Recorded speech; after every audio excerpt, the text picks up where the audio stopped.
let me ask you a two-part question. What do you remember thinking at the time, and now looking back, how do you view the experience?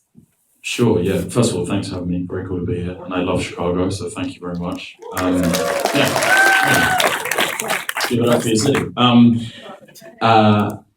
It's interesting. I think the intention with this movie was to create something immersive, a bit of a sensory assault, something that was very, very visceral. And so for that reason, we kind of had to go through a little bit, and to an extent we had to live through the conditions that you see and really kind of confront the elements. At the time, it was very, very tough. And certainly we had days where I think we all questioned our own personal limits and whether we could, make it through certain shots, or certain days on set were very, very long and cold. But from the jump, we were kind of told that it was going to be very, very difficult, that it probably would be the hardest thing we ever did. And it was, and I think it will be. And Alejandro equipped us with this faith in him. He laid out the vision for the movie pretty plain and clear to all of us and spoke intimately with us about our characters. And with that in our minds, we were kind of able to progress with whatever he threw at us from that point on. It was 7 months in very, very harsh, inhospitable climate. But where were you most of the time? Mostly Calgary, Alberta, and British Columbia. But we felt incredibly lucky, I think all of us, to be involved in a project of this nature, particularly for me, speaking on behalf of the kind of less experienced actors in this movie. To work with the sorts of talents that I was able to work with was just an incredible honor. And that while you're shooting, I think helps boost you along. Looking back, it's just very gratifying that I think for the most part people enjoy the movie and they get a sense of that kind of immersion and they feel it's a visceral force. And less experience, but you're one of the only guys that lives all the way through to the end of the movie. So, right. Congratulations on that. If there's a second one, fingers crossed, right? Yeah. When the bear comes back again, yeah. Did you have to audition for this, or how did you get straight offer? Yeah, no, I had to. I did. The script, as far as I'm aware, was in circulation for a while, and I think the reason that it hadn't been made any earlier was because it was a huge undertaking. This film was all shot in natural light, so there was no electricity used in terms of lighting the scenes. It was all shot on location. There's little to none when it comes to CGI. So the film was around for a while. I heard about it probably 6 months prior to the initial kind of rehearsal day, and I taped for it, and then I met Alejandro separately, and I was kind of blown away. And the only time I've doubted Alejandro is when he gave me the role. That was the only time I was like, what is wrong with this dude?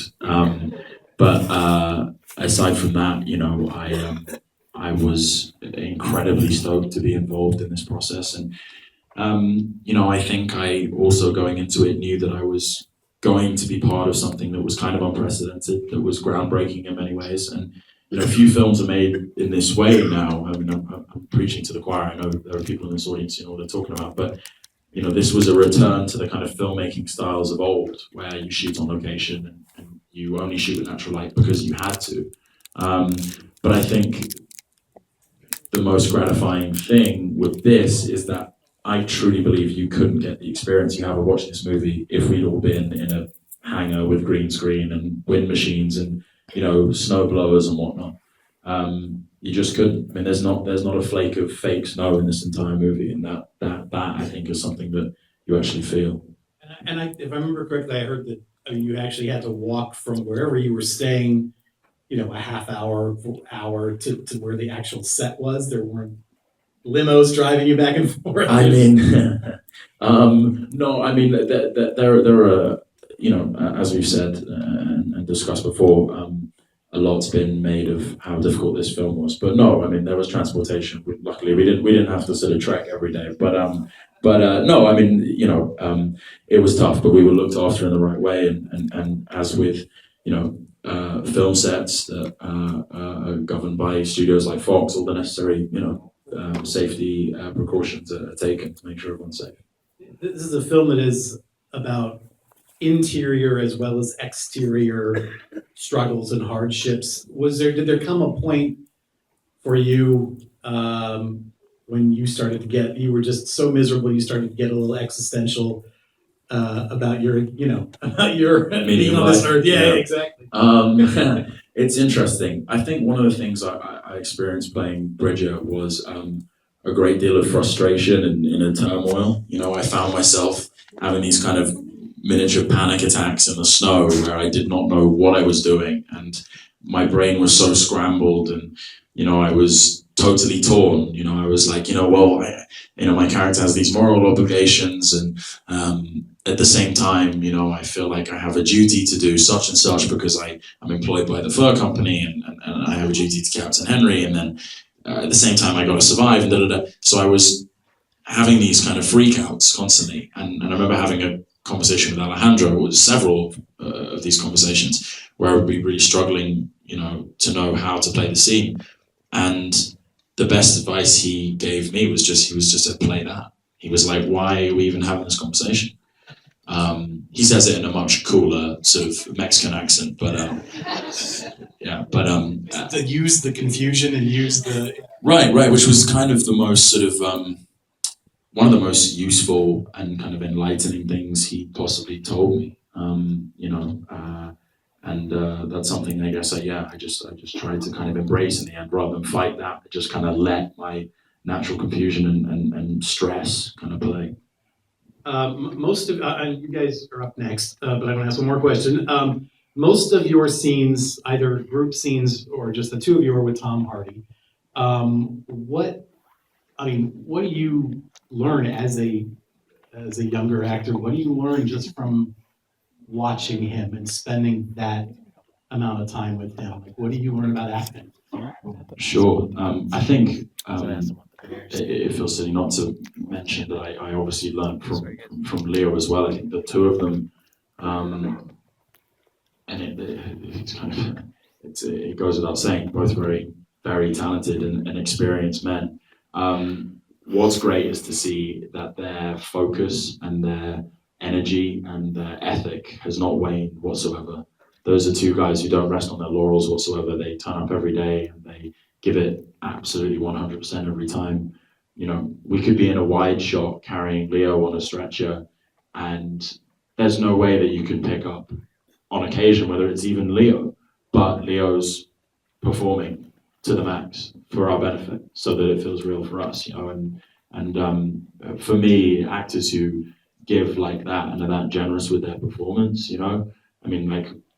our jobs are what our jobs are. We're not out there saving lives or whatever, and comparatively what we do is not that special, but guys like Leo and Tom, what they do within the context of acting and film is just phenomenal, and very very grateful for the opportunity to work with them. All right, who has a question? Right here. You just raise your hand. But all right. Right here on the stairs. Okay, yeah. Okay. Good, let's go. Given the harsh, environment and all the things you guys had to go through, there were a lot of scenes with very few cut scenes. How difficult was that to shoot as an actor and stay in the moment? Sure. Yeah, that's a really good question. Yes. And you earned it as well, by the way. That was really got in there. That's what I do. Get that parking spot. I found it a very, very interesting and unique experience. I think all of us did. This was shot, as I say, in a kind of slightly unprecedented way, or at least it was a film that hadn't been attempted in this way for a long time. Mm-hmm. We, as I mentioned before, shot in all with natural light. So that dictated that our day was spent rehearsing for, I'd say, 90% of the time. And then we were actually shooting for a small window of about an hour, hour and a half, where the light was correct. So literally, when the sun and or moon, on certain occasions, were in the right, place in the sky, we would then actually shoot the scene. But up until that point, we're choreographing. What is it? Choreographing. Choreographing. That's what I was going for. Choreographing. We were choreographing the scene and plotting, each and every kind of physical movement and decision in accordance with what the camera was doing. Those long sweeping shots that you mentioned, that Alejandro and Chivo, the DOP, are famous for, are quite unforgiving in the sense that there's not a lot of room for error. You have to be very, very particular about where you are.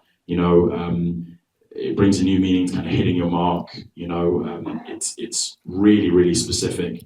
Even head turns and the timing of your interaction with certain props. I mean, you have to literally design every single decision in accordance with the camera. So it was interesting as an actor because you don't want to be conscious of the camera, right? You don't want in your performance to let on that there's a camera sometimes 2 inches away from your face, or that any of your decisions are taking into account that there's a film crew around you. So it was about introducing the camera into your world, making it part of your world, kind of putting the camera's movements and how you had to behave around the camera in your subconscious, and then unpicking all of that and sort of layering on the emotion for the sake of looking present in the moment and being real or whatever. So it was tough, and it was unlike anything I think any of us had done, even for Leo and Tom. And when Leo says it's the hardest thing he's ever shot, it makes me feel a little bit more comfortable about saying it's the hardest thing I've ever shot. The dude shot Titanic, so you can kind of, it's a good testimony. You don't turn your head exactly right. How are you going to get that arrow in your eyeball? So exactly, you won't want to miss that, right? Anyone? Okay, in the front there. Yeah. Hi. First off, love the outfit. Oh, thanks, man. I'm wearing Chicago's on my feet. Yeah. So as an actor, what kind of training did you go through, physical and emotional, for your role?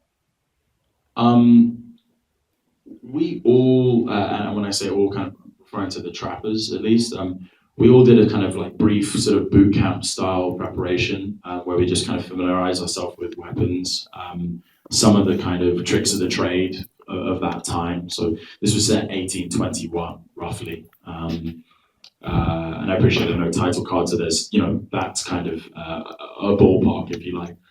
But things were very different back then. So it was about kind of collaborating with some of the historians and really had some great conversations. I think what was cool is the research for this was as old school as the process of shooting the movie. So a lot of historians we spoke with. We had that boot camp, as I mentioned, and then when it came to accents, unfortunately there aren't any kind of like CDs or MP3s knocking around from 1821. So we were listening to recordings of literally the oldest dudes on the planet, who might be from, in my case, Virginia, Southeast Virginia, or Tom's case, Texas, I believe. Leo, I believe, was trying to heap up any materials he could on Philadelphia, because I believe that's where Hugh Glass originated from. So that was really, where our preparation lied. And of course, as I said before, the much of the rehearsal and the preparation after that took place kind of on the day. Okay. Yes.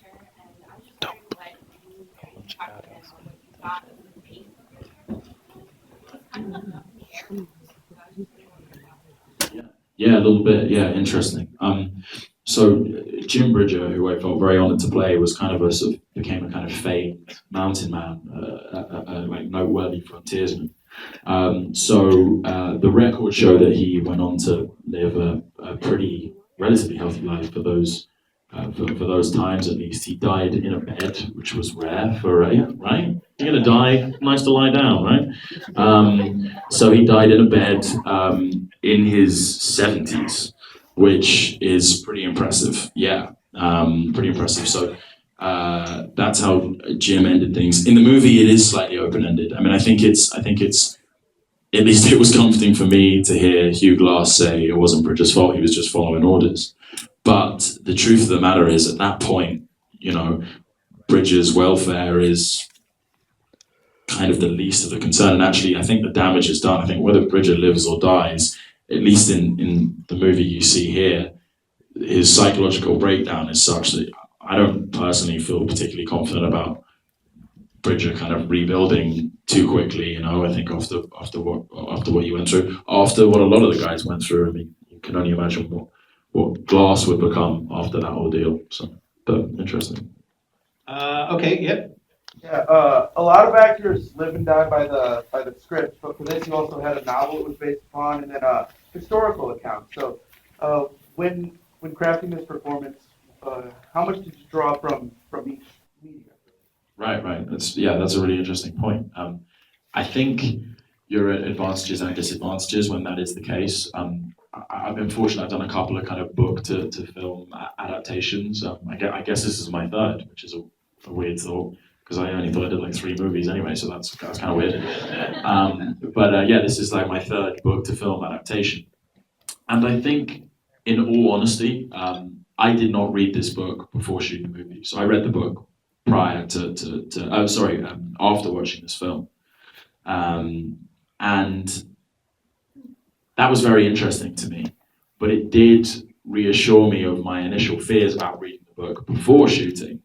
And those fears were that I would be confused. I was talking to someone outside, and a lady who's just come out of the screening, and she said, yeah, it's really interesting that, you know, in the book you take the knife off Hugh Glass, that when you leave him, you hesitate over, you know, whether you're going to leave him or not, and the last act is to take his knife. It's kind of last form of protection.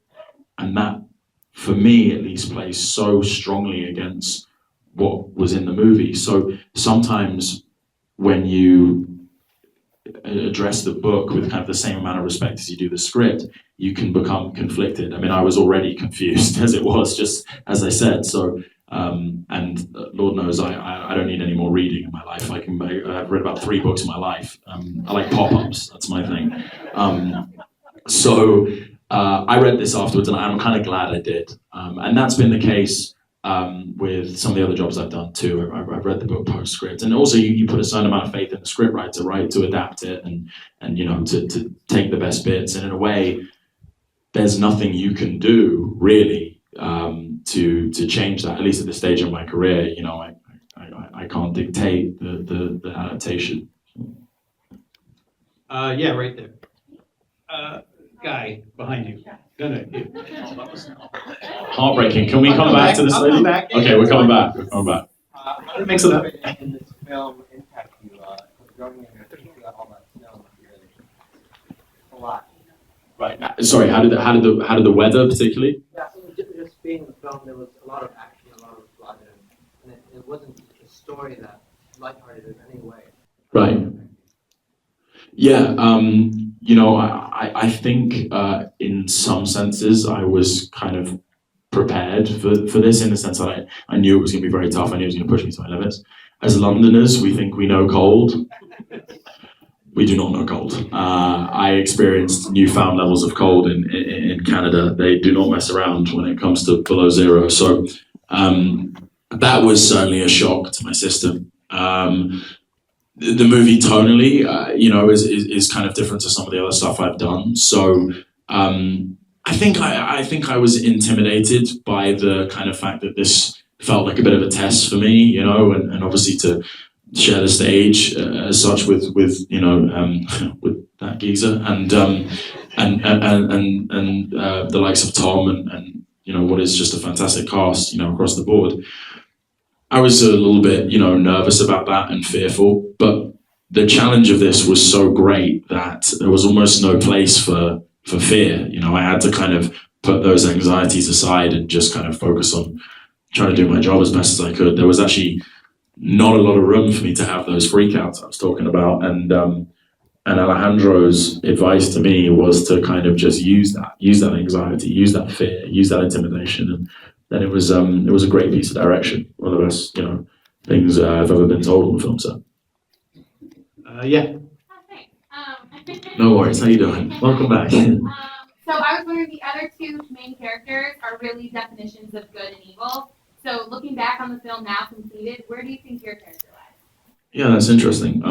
Someone a lot more intelligent than me pointed out the metaphor in the name Jim Bridger and the bridge that potentially exists between Glass and Fitzgerald.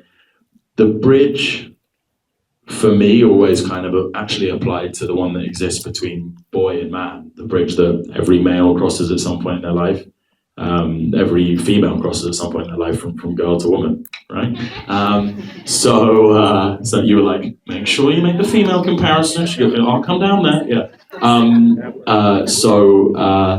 That's where the bridge kind of related to me, and I feel like Bridger exists in that gap in a way. He's a boy trying to become a man, and he's kind of not yet equipped with the experience or the emotional strength to be able to deal with the situation that he's in, and he's trying, but it just so happens that his kind of adolescent stage is occurring while every second person is trying to kill him and the weather's crazy and, you know, they're out in the middle of nowhere with zero hope of surviving. But I think he does represent perhaps I wouldn't go as far as say like the moral compass at all, but I think he is a well-intentioned, you know, good-natured and solid person, you know, and that I respected him for that. You know, I think as an actor, it's kind of fun in whatever character you play, even if it's an out-and-out villain, to find an element of that person and of their makeup that you respect. I mean, Fitzgerald, as you said, is pretty close to evil, but I think even in Fitzgerald, and this is testament to Tom Hardy's performance, even in Fitzgerald, there's kind of like a thread of something that you empathize with. A guy who wants to survive, a guy who wants to protect a life after this, you know, like there's that great scene where Tom's loading up the pelts and he says, life, what are you talking about? I have no life. Without these pelts, I've got no way of living. Like, it's a really, really good point. And it was a reality for the guys we were representing. So sorry for the 10-minute answer on that one, but thank you for your question. On the aisle over there? Back? Yeah. You mentioned that there was a lot of rehearsing and that there would be like a 1 hour or 2 hours or something spent shooting. Was anybody really a method actor? Were they really staying in character, or did you spend a lot of time bonding with other cast members during your downtime? I'll be honest, it's a good question. It's a tough one to answer because the term method acting is a loose one, you know, and it means different things to different people. And I'll say this: everyone has their own process, and I think everyone spends a different amount of time in character, whether that's the entire time or whether that's just when the cameras are rolling or whether that's when you're on set, you know, or there are certain things that people will keep up that they pertain to their character, that they just welcome into their life as Will the actor, Donald the actor, Leah the actor, whatever, you know. But to answer the kind of second half of your question, we did all bond very much so with each other. You know, you can't really go through an experience like this and not feel close by the end of it. You know, like there was a kind of shared sense of like, holy shit, we survived, you know. And so that was very unifying for us. But yeah, I'm sorry I can't give you anything more kind of accurate on method acting in particular. But All right, yeah. Well, relating to that, it's such a serious movie and having it be such a challenge for shooting. How did you guys keep the set light and fun, or did you? Yeah, that's also a good question, and it does segue nicely, I guess. You know, the topic and the nature of the scenes that we were shooting were very intense, at times brutal, and there wasn't a lot of room for gags in this one. But, you know, I think there was a healthy balance between how we behaved with one another when we were off set and the attitude and approach we all took when we were on set. You know, one thing I'll say about the working environment that Alejandro creates, it's a incredibly rewarding creative space where the least experienced members on set, their input is as welcome as anybody else's, and that's really awesome. But the environment is very, very focused, at times tense. You know, it's like at times it's like working in a Michelin star kitchen, and I don't know what that is. I burn toast, but what I say that to say the requirement for kind of perfection is right up here, you know, and there's not a lot of room for error, and but it can be a very, very tense place to work too, you know. And when individuals like Leo are on set, etc., there's just a sort of heightened sense of professionalism, you know, and that's just something that they carry with them, you know, that comes with their experience. But offset, we had a blast, you know, we had so much fun. I don't know how many games of cards I played. I don't ever want to play chess ever again in my life. Yeah, but we found time to have fun and we bonded with each other off set. But when we were on set, it was work time and it was a very focused, productive environment. I think that is all the time we have. Will, thank you so much Thank you very much. coming out. Thanks The for movie opens in Chicago, I think, on January 8th, which means you've got like 5 or 6 weeks to tell everybody how great it is and how much you loved it. So thank you guys for coming out. Thank you all very much. Cheers.